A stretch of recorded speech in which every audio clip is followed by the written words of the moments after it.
Hello students, আমার last ভিডিওতে যেটাতে আমি ডিসকাস করেছিলাম একটা অ্যাটমকে একটা ম্যাগনেটিক ফিল্ডে প্লেস করলে কি মানে হয়, কি আমরা এক্সপেক্ট করি আর ইন রিয়েলিটি কি হয় সেই সমস্ত ব্যাপার নিয়ে। তো সেখানে একটা কোয়েশ্চেন রেখেছিলাম আমি লাস্টে, যদি সিলভার অ্যাটমের একটা স্ট্রিম সেটাকে যদি পাঠানো হয় একটা নন ইউনিফর্ম ম্যাগনেটিক ফিল্ডের মধ্যে দিয়ে, নন ইউনিফর্ম ম্যাগনেটিক ফিল্ড অর্থাৎ এইরকম যদি পোল পিসের শেপ হয় আর কি, ঠিক আছে, তাহলে সে নন ইউনিফর্ম ম্যাগনেটিক ফিল্ড জেনারেট করছে। সো তার মধ্যে দিয়ে সিলভার অ্যাটমকে যদি পাঠানো হয়, সিলভার অ্যাটমের ইলেকট্রনিক কনফিগারেশন হচ্ছে ইনার্ট গ্যাস, তারপর 4d10, তারপর 5s1, অর্থাৎ একটা ইলেকট্রন আছে এস অরবিটালে, এস অরবিটাল অর্থাৎ L = 0 যদি হয় তাহলে কি হবে, মানে বিমটা পাস করবে মাঝখান দিয়ে এবং তারপরে সেটা কি হবে, মানে কোথায় হিট করবে, স্প্রেড আউট হবে বা কি হবে, কি হওয়া উচিত। তো আশা করি যারা আগের ক্লাসটা মন দিয়ে শুনেছে এবং বুঝতে পেরেছে তারা নিশ্চয়ই ভাববে যে তাদের উত্তর এটাই হবে যে যেহেতু L = 0 তাহলে পসিবল ml এর ভ্যালু একটাই, সেটা হচ্ছে 0। এবং আমরা আগেই দেখছিলাম যে যে ফোর্সটা বা ফোর্সটা তো ডিপেন্ড করে এনার্জির উপর। সো এদিকে যদি জেড অ্যাক্সিস থাকে তাহলে Z component of the force is minus del U del Z. এবং আমরা দেখছিলাম যে that is proportional to ml। Okay, মানে আদার কম্পোনেন্ট ছিল ডেল বি ডেল জেড ছিল, কিন্তু ml এর উপর প্রপোর্শনাল। তো যেহেতু ml এর অল পসিবল ভ্যালু, এবার যদি l এর ভ্যালু 1 হতো তাহলে ml এর ভ্যালু হতো -1, 0 এবং +1, অর্থাৎ তিনটে ফোর্সের ভ্যালু থাকতো এবং তিনটে ফোর্সের ভ্যালু অনুযায়ী স্ক্রিনের উপর তিনটে আলাদা আলাদা স্পটে হিট করতো। কিন্তু এখানে এস অরবিটাল আছে, L = 0, ml = 0, তাহলে ফোর্স বিগ 0, কোনো ফোর্সই কাজ করছে না। সো কি এক্সপেক্ট করবো আমরা যে সিলভার অ্যাটমগুলো সোজা যাবে, কোনো ফোর্স নেই, তাহলে নর্মালি যাওয়ার পথে যতটুকু স্প্রেড আউট হওয়ার কথা বাতাসের সঙ্গে, বাতাসের অনুপরমাণুর সঙ্গে ধাক্কাধাক্কি হবে, দিয়ে ফাইনালি স্ক্রিনের উপর হিট করবে একটা সেন্ট্রাল স্পটে, ডিফ্লেকশন হবে, এটাই আমরা এক্সপেক্ট করবো, বড় সামান্য স্প্রেড আউট হতে পারে। কিন্তু দ্য সারপ্রাইজ, স্টার্ন গার্লেস দেখলেন অবাক হয়ে যে যার কিনা কোনো ম্যাগনেটিক মোমেন্ট থাকারই কথা না, কেননা L = 0, ml = 0, তো যার কোনো ম্যাগনেটিক মোমেন্ট থাকারই কথা না, সেই সিলভার অ্যাটম কিনা দিব্যি ম্যাগনেটিক ফিল্ডের সঙ্গে ইন্টারঅ্যাক্ট করলো। অফকোর্স ইন্টারঅ্যাক্ট করেছে, তার কারণ এরা দুটো আলাদা ভাগে ভাগ হয়ে গেল এবং দুটো আলাদা স্পটে এরা হিট করলো স্ক্রিনকে। যদি বোর্ডটা পরিষ্কার না দেখা যায়, আমাকে এগিয়ে আনি এটাকে, দুটো আলাদা স্পটে ওরা স্ক্রিনে হিট করলো, মানে so called orbital angular momentum. এই একটা জিনিসের কথাই আমরা জানি, অরবিটাল অ্যাঙ্গুলার মোমেন্টাম এবং তার সঙ্গে corresponding magnetic moment, orbital magnetic moment, তো সেটা নেই। ম্যাগনেটিক মোমেন্ট থাকার কথা নয়, তারপরেও সিলভার অ্যাটম ম্যাগনেটিক ফিল্ডের সঙ্গে ইন্টারঅ্যাক্ট করছে এবং কিভাবে ইন্টারঅ্যাক্ট করছে না, দুটো আলাদা স্পটে হিট করছে। তার মানে এমন কোনো ইন্ট্রিনজিক ফিজিক্যাল প্রপার্টি আছে ওই অ্যাটমগুলোর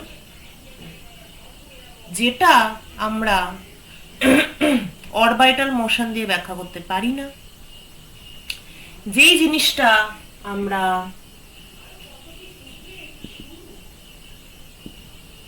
শ্রোডিঞ্জার্স ইকুয়েশন থেকে পাই না, অথচ যেটা ম্যাগনেটিক মোমেন্টের মতোই, অর্থাৎ পসিবলি এটা অ্যাঙ্গুলার মোমেন্টামের মতোই, হাঁস কিন্তু সজারু, অ্যাঙ্গুলার মোমেন্টামের মতো কিন্তু অ্যাঙ্গুলার মোমেন্টাম নয়। সেটাকে সায়েন্টিস্টরা নাম দিলেন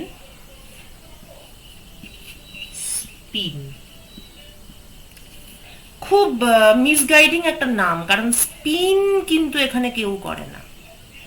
যদি সেটা করতো তাহলে সেটা স্পেশিয়াল কোঅর্ডিনেট θ এর উপর ডিপেন্ডেন্ট হতো, শ্রোডিঞ্জার্স ইকুয়েশন থেকে তার সলিউশন পাওয়া যেত। মোস্ট ইম্পর্টেন্টলি কিন্তু সেটা পাওয়া যায়নি। সো এটা একটা অদ্ভুত জিনিস, এটা জাস্ট পদার্থের থাকে, যেমন আমাদের মাস আছে, যেমন ইলেকট্রনের চার্জ আছে, ঠিক সেভাবেই কিছু একটা আছে এদের, যার জন্য এরা অরবিটাল অ্যাঙ্গুলার মোমেন্ট বা মোমেন্টামের অ্যাবসেন্সেও they are able to interact with the magnetic field, অথচ সেটা স্পেশিয়াল কোঅর্ডিনেটের উপর নির্ভরশীল নয়। এই অদ্ভুত জিনিসটার নাম দেওয়া হলো স্পিন, যদিও এখানে কেউই বেসিক্যালি ঘুরছে না।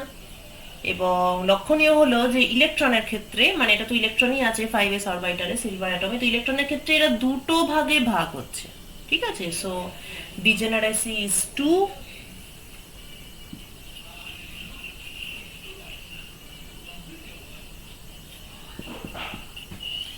ঠিক আছে, দুটো ভাগে ভাগ হচ্ছে। এখন ব্যাপার হলো যে স্পিনটা সম্পর্কে, স্পিন পুরোই তো একটা অ্যাবস্ট্রাক্ট ব্যাপার। আমার লাস্ট ক্লাসে কলেজে যে ক্লাসটা নিয়েছিলাম ওখানে ডিসকাস করেছিলাম গল্পটা। সো পুরোই অ্যাবস্ট্রাক্ট একটা ব্যাপার, স্পেশাল কোঅর্ডিনেটের উপর নির্ভরশীল নয়, তাহলে শোডিঞ্জার্স ওয়েভ মেকানিক্স আমরা এখানে একেবারেই ইউজ করতে পারবো না, নতুন ধরনের কিছু একটা ইউজ করতে হবে।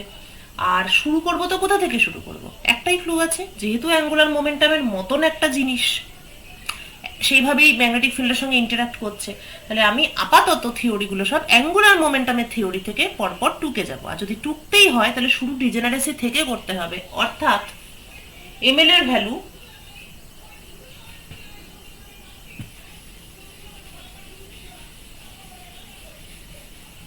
কি হয়, -l থেকে +l পর্যন্ত হয়, ইন্টিজার স্টেপস। সো কতগুলো ভাগে যাবে আর কি, স্প্লিট করবে, সেটা তাহলে কিছুর উপর ডিপেন্ড করবে, যতগুলো এমএল এর ভ্যালু আছে ততগুলো। তাহলে এমএল এর ভ্যালু কটা হবে? 12 + 1 number of values of ML, ঠিক আছে? 12 + 1 এতগুলো এমএল এর ভ্যালু আছে, তার মানে হচ্ছে ওই 12 + 1 সংখ্যক মানে বিমে স্প্লিট হওয়ার কথা। তাই এখানে সেটা দুটো বিমে স্প্লিট হয়েছে, ওকে? সো আমি যদি এল এর করেসপন্ডিং, মানে এলটা তো অ্যাঙ্গুলার অরবিটাল মোশনের জন্য, তো আমি স্পিন নামক যে নতুন বস্তুটা পাওয়া গেল সেটাই এল এর মতন, মানে এলটা তো একটা কোয়ান্টাম নাম্বার, তো স্পিনের করেসপন্ডিং সেই কোয়ান্টাম নাম্বারকে আমি যদি এস বলি,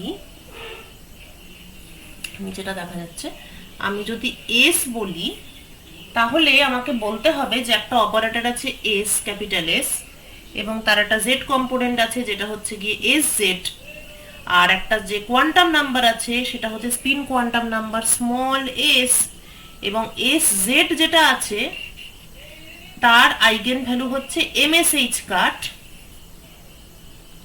ক্লিয়ার? আর এই যে এস স্কোয়ার, ঠিক আছে, তার আইগেন ভ্যালু হচ্ছে এইচ কাট square S into S plus 1, right? তাহলে যদি পুরোটাই এখান থেকে টুকতে হয় তাহলে এমএস এর ভ্যালু কি হবে না, অফকোর্স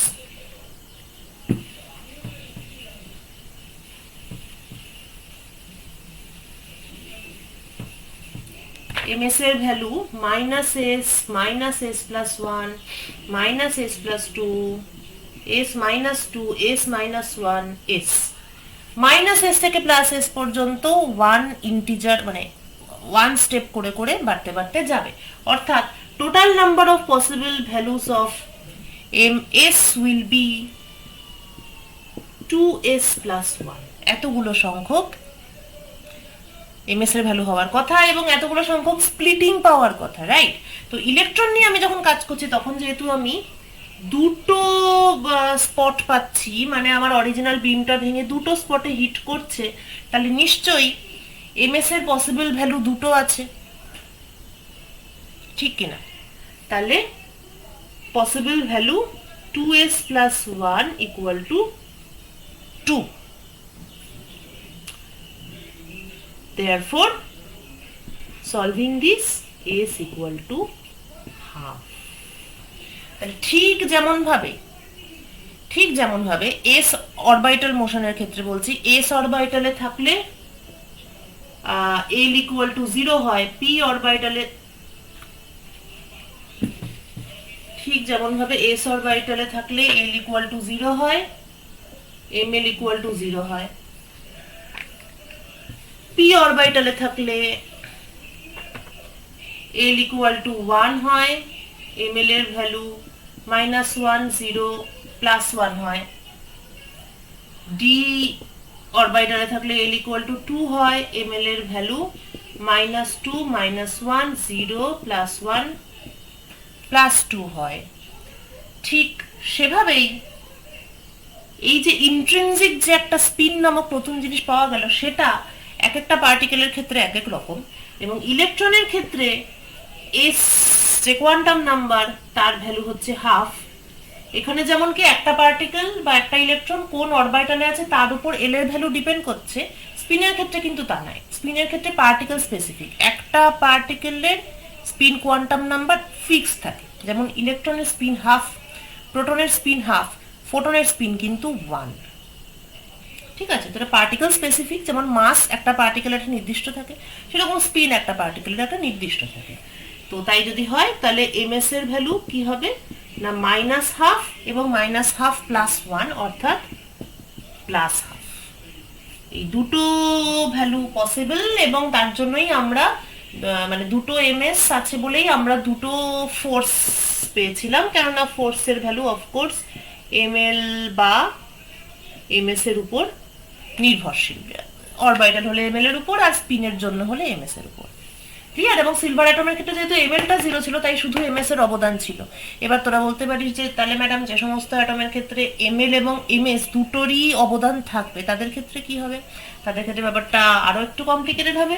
তাদের ক্ষেত্রে আমাদেরকে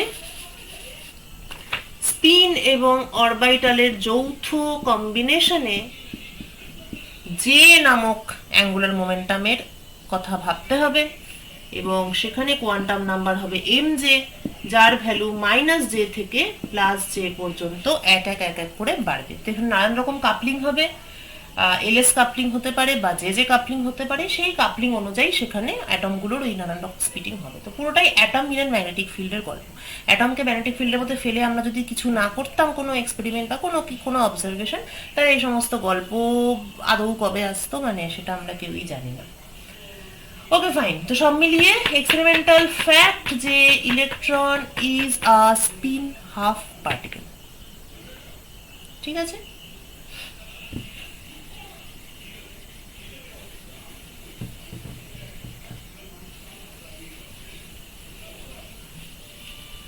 সুতরাং আমাদেরকে এখন তৈরি করতে হবে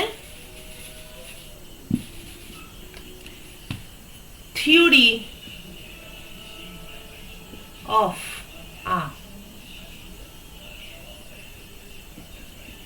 স্পিন হাফ পার্টিকেল। এটা দিয়ে আমরা শুরু করব। এটা আমি করিয়ে দেব। স্পিন 1 পার্টিকেলের থিওরিটা আমি হোমওয়ার্কে দেব। ওকে, সো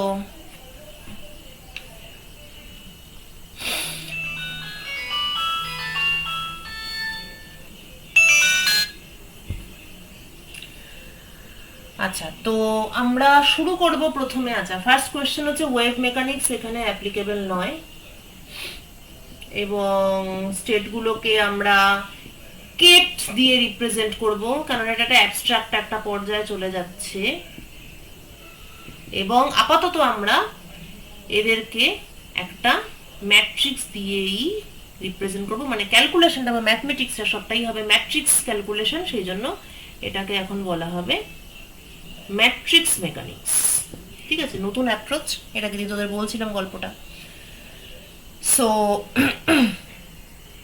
যেহেতু স্পিন হাফ সিস্টেম এটা, এবং ম্যাট্রিক্স মেকানিক্স ডিজেনারেসি ছিল 2,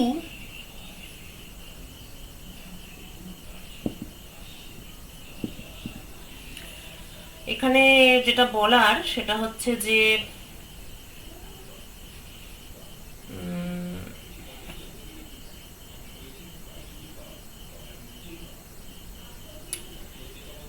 এখানে একটুখানি ভেক্টর স্পেসের কথা একটুখানি মনে করতে হবে, ঠিক আছে? ভেক্টর স্পেস তোরা পড়েছিলি ম্যাথ এতে, জেনারিকে, ম্যাথ পেপারে। সো ভেক্টর স্পেস ব্যাপারটা কি ছিল? ওটা হলো একটা কালেকশন অফ ভেক্টরস, রাইট? সেখানে আমরা কিছু কিছু শব্দ পড়েছিলাম, বেসিস, ডাইমেনশন, এটসেট্রা।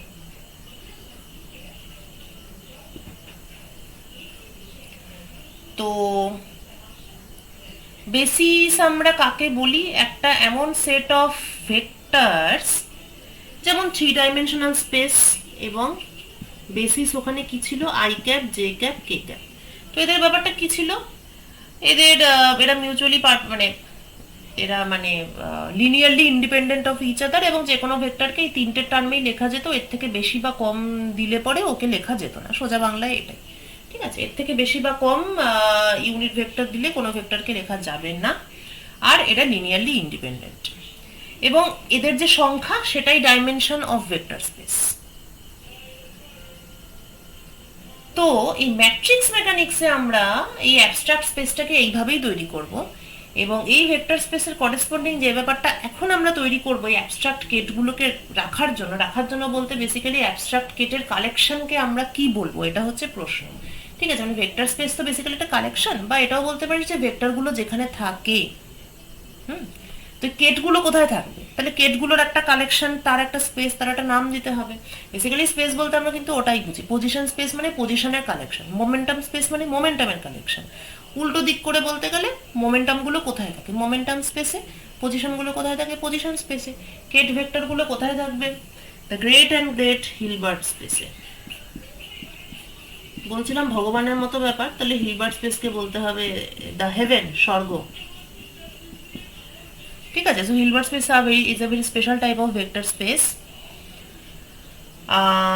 সেখানে স্কোয়ার ইন্টিগ্রেবল ওয়েভ ফাংশনগুলো এক্সিস্ট করে। তাহলে হিলবার্ট স্পেসের ডাইমেনশন, হিলবার্ট স্পেসের বেসিস ইত্যাদি নানান রকম প্রশ্ন উঠে আসছে। তার মানে আমার এখানে এমন একটা সেট অফ কেট ভেক্টরস দরকার যাদের টার্মে যে কোনো কেটকেই লেখা যাবে এক্সপ্যান্ড করে। এই প্রসঙ্গে আমি একটুখানি পার্টিকেল ইন আ বক্স এই প্রবলেমটাতে আসতে চাই। একটু মনে করে দেখিস, পার্টিকেল ইন আ বক্স প্রবলেমে আমরা আইগেন ফাংশন পেয়েছিলাম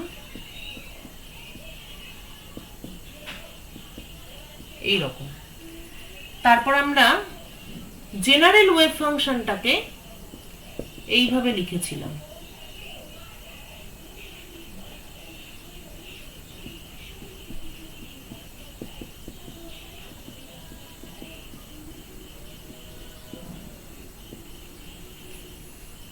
নিশ্চয়ই মনে পড়েছে।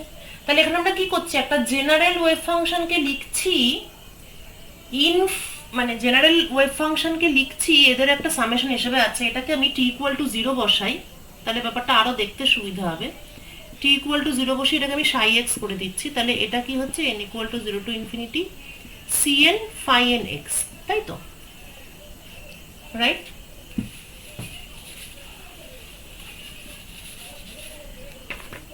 এটাকে যদি এবার ভেঙে লিখি তাহলে c0 phi 0, আচ্ছা এটা তো সাইন জিরোটা কিছু নেই, c1 phi 1 c2 phi 2 x, এরকম করে ইনফিনিটি। এটা একটা ইনফাইনাইট সিরিজ।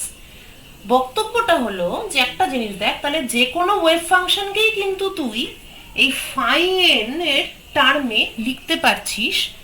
ডিফারেন্সটা কোথায় হচ্ছে, চেঞ্জটা কি হচ্ছে না, এই কোএফিসিয়েন্ট গুলো জাস্ট চেঞ্জ হয়ে যাবে। তোর যদি আলাদা আলাদা ওয়েভ ফাংশন হয় কোএফিসিয়েন্ট গুলো পাল্টাবে, কিন্তু phi 0 phi 1 phi 2 phi 3 অর্থাৎ এই সেট অফ আইগেন ফাংশনস এর রেসপেক্টে তুই সবাইকে লিখতে পারবি, এবং এই আইগেন ফাংশন গুলো কিন্তু linearly independent of each other. এটা তো পুরো আলাদা আলাদা আইগেন ফাংশন বেরিয়েছে, ঠিক আছে, corresponding to separate energy eigen values, which means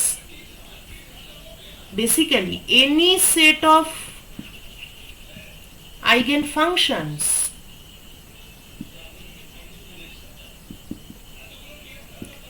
can serve as basis set in Hilbert space, এই ব্যাপারটা সমস্ত আইগেন ফাংশনের ক্ষেত্রে সত্যি।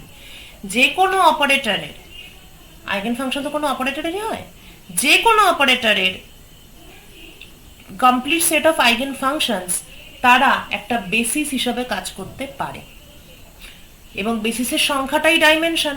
তাহলে এখানে কি infinite number of eigen N তো 0 থেকে ইনফিনিটি মানে 1 থেকে ইনফিনিটি অবধি যাচ্ছে, তাহলে infinite number of eigen functions আছে, বা বেসিসের যে সংখ্যা সেটা ইনফাইনাইট। তাহলে হিলবার্ট স্পেসের dimension it is infinite dimensional. Infinite dimensional. তবে ইনফাইনাইট ডাইমেনশনাল তার মানে এই নয় যে সমস্ত ক্ষেত্রেই মানে কি বলবো, হিলবার্ট স্পেসের ডাইমেনশন ইনফাইনাইট তার মানে এই নয় যে সমস্ত ওয়েভ ফাংশনকে ইনফাইনাইট নাম্বার অফ ফাংশন টার্মে লেখা যাবে, বা সমস্ত মানে যত পৃথিবীতে যত অপারেটর আছে সবারই আইগেন ফাংশনের সংখ্যা ইনফাইনাইট হবে, এরকম মোটেই না। অফকোর্স সেটা বুঝতেই পারছিস। যেমন মোমেন্টাম অপারেটর, তার যাই হোক সেটা আরো অনেক এক রকম অপারেটর আছে আলাদা আলাদা, বাট মানে ইনফাইনাইট ডাইমেনশনাল হিলবার্ট স্পেস অবশ্যই, কিন্তু তার থেকে কম সংখ্যক ডাইমেনশনের সাবস্পেসও হিলবার্ট স্পেসে তৈরি করা সম্ভব। মানে অনেক অপারেটরই থাকতে পারে যাদের হয়তো 5টা বা 10টা আইগেন ফাংশন, এটা তো হতেই পারে।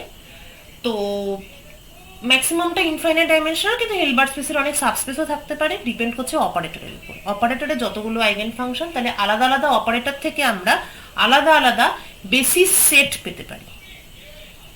ঠিক আছে, ক্লিয়ার হয়েছে? আইগেন ফাংশনের অপারেটর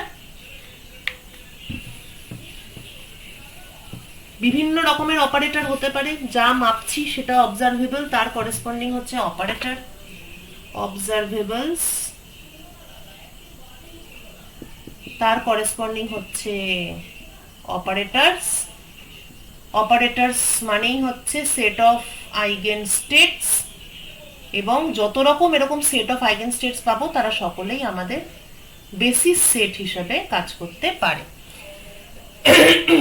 এই প্রবলেমটার মানে স্পিনের ক্ষেত্রে আমরা দেখছি যে আমার এমএস এর ভ্যালু হচ্ছে +12 এবং -12। এরা দুজন কি? এরা দুজন অবশ্যই, তাহলে এমএস তার মানে কি? তার মানে হচ্ছে এস জেড যে অপারেটরটা ছিল তার দুটো আইগেন ভ্যালু, একটা h⁻2 আর একটা -h⁻2, দুটো আইগেন ভ্যালু। তার মানে কি? তার মানে প্রথম h⁻2 এর করেসপন্ডিং একটা আইগেন কেট আছে 1, আর -h⁻2 তার করেসপন্ডিং আরেকটা আইগেন কেট আছে সেটা হচ্ছে 2। তার মানে এই যে সেটটা তৈরি হলো, তাহলে এই মানে ভেক্টর গুলো কোথায় থাকবে? এটাও একটা ভেক্টর স্পেসে থাকবে, যাকে আমি বলতে পারি spin space for spin half particles. তাদের হচ্ছে গিয়ে দুটো আইগেন কেট আছে এস এর 1 আর 2, তাহলে এরা হচ্ছে এই স্পেসের বেসিস। এদের সংখ্যা হচ্ছে 2, মানে দুটো আইগেন কেট। তো তাহলে এই স্পেসটা মানে স্পিন হাফ পার্টিকেলের যে স্পেসটা সেটা কিন্তু 2 ডাইমেনশনাল। স্পিন ডাইমেনশনটা 2, অ্যাটমটা এক্সিস্ট করছে 3 ডাইমেনশনাল ওয়ার্ল্ডে। সো মানে মানে স্পেশিয়াল ডাইমেনশনটা 3, কিন্তু স্পিন ডাইমেনশন কিন্তু 2, কারণ ওর স্পিন স্টেটকে বোঝানোর জন্য আমার লাগছে মাত্র দুটো বেসিস, মানে দুটো কেট লাগছে আমার। এই দুটো কেট মিলে আমি যে কোনো স্টেটকে লিখতে পারবো, কেননা আমার এস এর দুটো আইগেন ভ্যালু মানে দুটো আইগেন কেট, এটা আমার বেসিস সেট। কারণ আগেই আমি দেখেছি যে কোনো set of eigen states can serve as our basis set. তাহলে আমাদের বর্তমান প্রবলেমে বেসিস সেট হচ্ছে এই দুটো আইগেন কেটের, মানে এই দুটো আইগেন কেটই হচ্ছে আমার বেসিস সেট, এবং স্পিন স্পেসটা হচ্ছে 2 ডাইমেনশনাল। ঠিক আছে, এটা কিন্তু পুরো অ্যাবস্ট্রাক্টে চলে যাচ্ছে। আবার 2 ডাইমেনশনাল স্পিন স্পেস, এটাকে ভিজুয়ালাইজ করার চেষ্টায় রাতের ঘুমটুম নষ্ট করিস না। Therefore আমরা যে আরবিট্রারি কেট লিখবো ইন আওয়ার স্পিন স্পেস, যেটা দিয়ে আমি একটা পার্টিকেলের স্পিন স্টেটকে লিখবো আর কি, একটা স্পিন হাফ পার্টিকেলের, এটা হচ্ছে একটা স্পিন হাফ পার্টিকেলের স্পিন স্টেট। এখানে কিন্তু শুধুমাত্র স্পিনের ইনফরমেশন পাবি, আর কিচ্ছু না। ঠিক আছে, সাই এক্স থেকে সব ইনফরমেশন পাওয়া যেত, কিন্তু এটা স্পিন স্টেট, স্পিনের ইনফরমেশনই পাওয়া যাবে, এখান থেকে স্পিন সংক্রান্ত ইনফরমেশন পাওয়া যাবে। সো এইটা, তা এটাকে ভেঙে লেখা যাবে এদের দুজনের টার্মে, কারণ এই দুটো হচ্ছে বেসিস। সো এই, ঠিক আছে, এইরকম একটা ব্যাপার। এখন আমরা একটা সিম্পল ফরম্যাটে এই 1 আর 2 কে লিখবো। সিম্পল ফরম্যাট, 1 কে আমরা লিখবো এভাবে আর 2 কে আমরা লিখবো এভাবে, ঠিক আছে। এটা হচ্ছে স্পিন আইগেনকেট। সুতরাং A10 মানে কলাম ম্যাট্রিক্স দিয়ে, এবার এতক্ষণ অ্যাবস্ট্রাক্ট ছিল, এবার ম্যাট্রিক্স দিয়ে আমরা ব্যাপারটাকে লেখার চেষ্টা করছি, কারণ এরপরে আমরা ম্যাথমেটিক্সের দিকে এগোবো। সো এই, অর্থাৎ ম্যাট্রিক্স এডিশন করে পেলাম AB, এটা হচ্ছে আমার arbitrary spin ket in the spin space, ঠিক আছে। এইবার এর উপরে আমরা এস স্কোয়ার, এস জেড ইত্যাদি অপারেটরের ফর্মুলা, যেগুলো আমরা অ্যাঙ্গুলার মোমেন্টামের থিওরি থেকে পেয়েছিলাম, অরবিটাল অ্যাঙ্গুলার মোমেন্টামের থিওরি থেকে, সেই সমস্ত ফর্মুলা অ্যাপ্লাই করে যদি সলভ করি, তাহলে আমরা স্পিনের পুরো থিওরিটা বের করে নিতে পারবো। কিন্তু I will reserve that for the next class, কারণ এখন আজকে এই বেসিস ডাইমেনশনের অনেক থিওরি বলে দিয়েছি। এটা তোরা অতি অবশ্যই গ্রিফিথস থেকে, মানে অনেক ডিটেলে ডিসকাশন আছে এটা, গ্রিফিথসটা পড়লে খুব সুন্দরভাবে কনসেপ্টটা ক্লিয়ার হয়ে যাবে। গ্রিফিথসে আছে, জেটিলিতে তো আরো ডিটেলে আছে, ওগুলো পড়ে আসিস। আমরা maybe sometimes will discuss it in classroom.